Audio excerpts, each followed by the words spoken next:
రోజు సింగరాయకొండలో మాజీ మండల పార్టీ అధ్యక్షులు కీర్తిశేషులు చేమకుర్తి వెంకటేశ్వర్లు తృతీయ వర్ధంతి కార్యక్రమంలో రాష్ట్ర మారిటైమ్ బోర్డు చైర్మన్ దామచర్ల సత్య పాల్గొని ఆయన చిత్రపటానికి పూలమాలలు వేసి ఘననివాళులర్పించారు. అనంతరం వర్ధంతి సందర్భంగా ఏర్పాటు చేసిన రక్తదాన శిబిరాన్ని ప్రారంభించారు.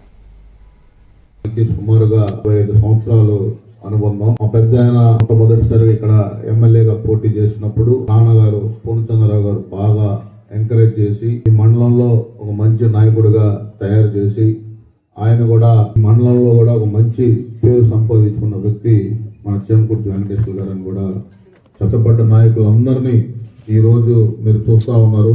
పార్టీలో మన యువ నాయకుడు నారా లోకేష్ గారు ఏ విధంగా ఎంకరేజ్ చేస్తున్నారు. కాబట్టి మనందరం